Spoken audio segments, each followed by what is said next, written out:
Hey guys, welcome back to another video. Welcome back to my channel. I hope you guys are having a wonderful night. I just got back from seeing Screen 7 not that long ago, maybe 30 minutes ago. So I'm gonna sit here and I'm gonna review it. Mind you, this is the spoiler review, so I will be spoiling parts of the movie. If you do not want to be spoiled on Screen 7, I highly recommend you click off this video and go to my TikTok and watch the non-spoiler review. So let's get started. Make sure you like, comment, and subscribe. Hit that bell button. Hit that bell button. Sorry, I have sometimes a hard time fully pronouncing words. Um, so yeah, let's get started. So of course, all the Scream movies, what they start with, opening kill scene. This opening kill scene takes place at Stu Macher's house. They turned it into like a Ghostface museum. A lot of kills happened there. So they was like, all right, let's make it into a museum. This couple goes, it's like an Airbnb. Fun fact, if you guys didn't know, uh, when Scream 5 came out in 2021, 2022, they actually had that house up for up on Airbnb, so you can actually stay in it, and it had like this ghost face glass. It's like ghost faced out.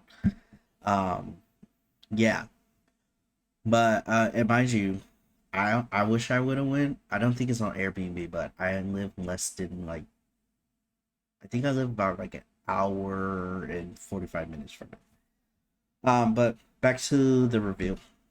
So this one, Scream 7, like I said, has an opening kill scene. Stu Macher's house, that's where it happened. Of course, he kills them both. There was a couple. What else? He burns down the house after. Never really saw Ghostface set something on fire, but in Scream 7, he used the shotgun. I mean, in 6, he used the shotgun. So I was like, oh, okay, we just get new. This Ghostface, not hiding from nothing. Not at all. He wasn't stealthy. He was stealthy, but he was like, "Oh, you gonna see me today." So I kind of liked that aspect. I was like, not everything has to be so stealthy, but I know for horror movies, slasher movies, they try to make it like an element of surprise for the viewers. Um, what else? So we transition into Tatum, new character of the series. Um, Tatum is actually Sydney Prescott, who actually goes by Sydney Evans um, in this movie. She is her older daughter, 17, just like her from the original movie. You can tell that they don't have the best relationship, and it's because Sydney has not fully opened up to her daughter about her past because Sydney is trying to protect her. It's like, I'm not going to open up to my past because I'm trying to protect you. But Tatum's not really understanding, but also on Sydney's side, being new, well, not new because she has 3 kids, but still choosing to be a mother after everything that happens to you, that had happened to you, it's a new venture for her. Sydney only knows to survive and to protect herself. But motherhood is still new to her, even though her daughter's 17 and she have 2 other kids. Um, kind of, you can kind of definitely see that they kind of Sydney, Tatum character kind of take uh, visuals and like takes a lot of notes from Sydney Prescott from Scream 2 with donning the burgundy leather jacket, theater class. So it's kind of like Tatum is Sydney Prescott from Scream 2, basically. A little bit, but with her own twist. Yeah. So then we figured out we go through their lives. Tatum's in theater. Sydney is a owner of a coffee shop. The husband, Mark, which I thought was Mark Kincaid from Scream 3. I was like, damn it, it's not. Um, this Mark Evans, is actually the police chief of the town. I don't remember the name of the town, But yeah, so it starts to all of it starts to happen again. A bunch of kills is happening.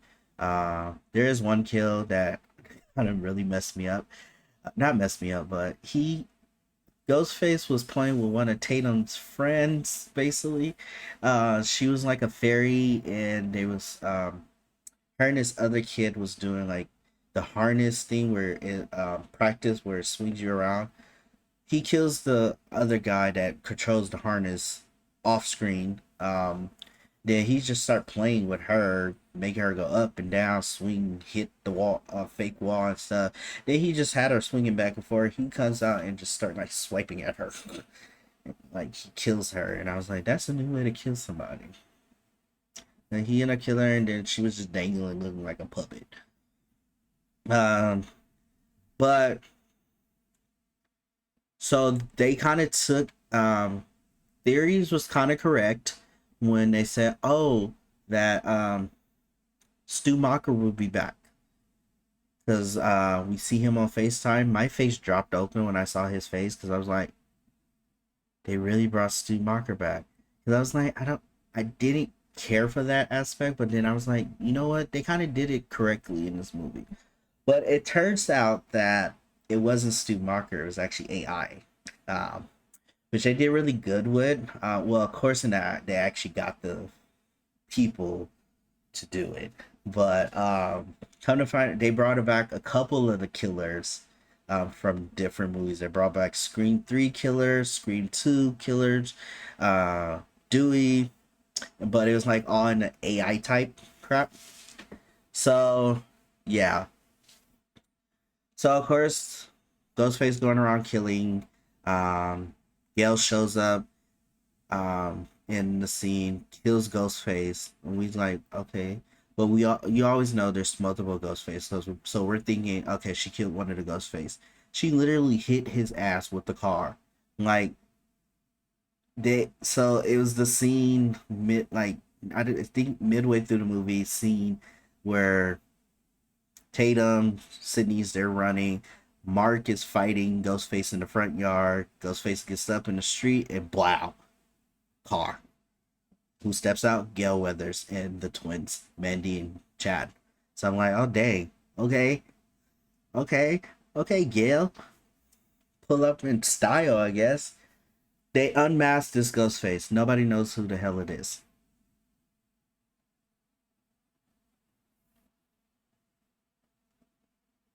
Sorry, nobody knows who the hell it is. So they figured out it's this guy that was, I think he escaped or was released from a mental facility. No, he escaped from a mental facility because he was a murderer. Yeah, so he escaped from a mental facility and I guess decided to target Sydney. So of course Gail and Reddick um they go and investigate because Stu, they think Stu is alive. They was like, okay, maybe Stu talked to this person. Some guy at the place was like, oh, okay, yeah, Stu was here, but he wasn't Stu. He was known as John Doe because he had no memory of who he was. And then one day he snapped and he was unhinged. And yeah, it didn't really tell us how he was released. Oh, they say he was released 2 weeks ago. Um, Prior to all the events, he was released. Um, so it's like, okay, it moves on. Of course, Mandy and Chad was like, okay, get the suspects together. Tatum, grab your boyfriend, grab your friends, one of them the killer. There's always somebody who's close to you. That's the rules. They're at a bar, blah blah blah. Bar scene, bunch of people died. Now Sydney and Tatum are running. They're separately, but they're separated, but they're running through this small ass town trying to find each other. Tatum's running from Ghostface, trying to run. She runs into a coffee shop. Yeah. So this is kind of where all that, the whole movie up to the final scene, um, was good. I feel like I do feel like This movie was under 2 hours, and I feel like they could have made it at least like 2 hours and 20 minutes to put some more scenes in it to kind of flow together. I feel like it didn't flow. That's what I feel like. We get to the final scene. We find out there's two Ghostface killer. They kidnap Tatum. They take her back to her house. Sydney comes in. This is the part I liked, is because they, like I said, this movie kind of used the AI. Because, in real life, AI, it's kind of scary how all these damn AI videos. So they use AI. So, like I said, it shows Killer from Scream 3, shows Killer from Scream 2, Stu Macher, Dewey. So it was pretty cool. Like on all her screens, as she's walking around with the gun through her house, she gets to the backyard. Um, Mark did get stabbed up in a few scenes back in the movie, but turns out he's still alive, even though we thought he was dead. Um, then the killers are unmasked. It's the guy. It's the first killer is the guy from the mental facility. Like I said, he was telling that, oh, Schumacher, no, he's known as John Doe. He was that guy, and I'm like, sir, you was only in one scene. Why? Why are you here? Like this, it's now it's kind of, this is where it goes downhill for me. This is where it goes down here. Then the second Ghostface killer shows up. It turns out it is Sydney's neighbor. Um, and to be honest, it's like she was obsessed with Sydney because I guess the neighbor dealt with and I guess she followed Sydney from Woodsboro. She knew who Sydney was back in Woodsboro, and she said that Sydney helped her get through a abusive father husband by since Sydney was going around killing Ghostface. She was like, okay, and becomes this soul survivor. She was like, I'm about to become a soul survivor, and I guess she killed her husband due to uh, being a fanatic and turned her crazy. She ended up following her Sydney to Newtown. It was a dumb motive, to be honest. At points I don't know what the full motive was. It did not fully register in my head. I am going back to watch it tomorrow. So of course, um, Tatum ends up getting untied from her dad, because her dad loosened the tape on her foot. She head bashes the female killer. I don't know their killer's name. And then slams the chair into her. She runs off into this garage that's being renovated. Of course, Sydney's strapped up now. She has a gun hiding. She shoots the other killer in the head. He gone. Now it's down to Sydney Prescott, Tatum, and the female killer. Female killer, I don't know. She's like agile. She like hiding in roofs and in the ceilings and stuff like that. She comes down, attacks Sydney.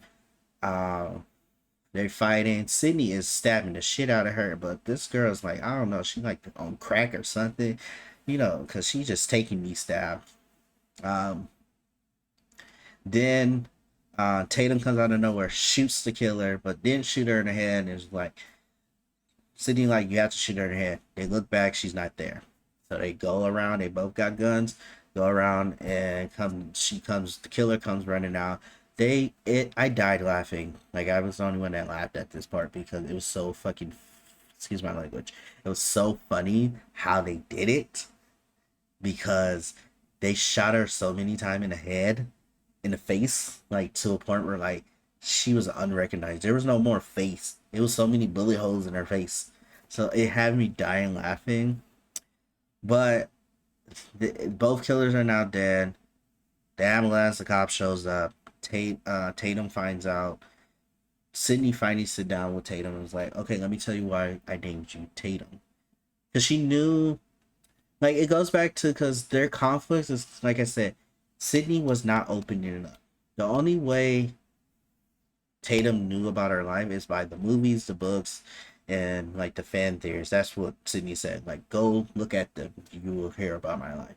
But Tatum just wanted the aspect of her life from her mom's point of view and wasn't getting that. So towards at the end of the movie, she finally sits down with Tatum and like, hey, this is why I named you Tatum. Tatum was my best friend. And Tatum said whatever was on her mind, She was strong. She was funny. She was fun. I named you Tatum because I wish that was my one wish for you is to be basically be like Tatum, be strong. Um, Tatum when they did shoot the last killer, Tatum was like, "Well, I'm fucking Sydney's Prescott daughter." Everybody clapped in that part. I clapped. I was like, period.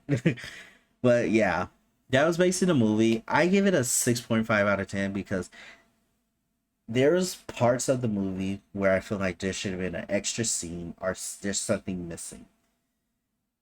It didn't really flow well together. Then you get towards the end where the motive, and I was like, huh? Like, I'm like, what's your motive? This is like a dumbass motive. Like, I was confused. I don't remember the full motive. And I don't remember, like, these two killers, why are you in here? Every other motive from the different movies from 6, 5, 4, 3, 2, and 1, great motives. Well, not all great motives, but motives that I can understand. This one didn't have a good motive. But yeah. So 6.5 out of 10. I will say I still like the movie. I'm going to buy it when it comes out on DVD. Um, and I'm definitely gonna watch it again. I'm going tomorrow to watch it again. So yeah.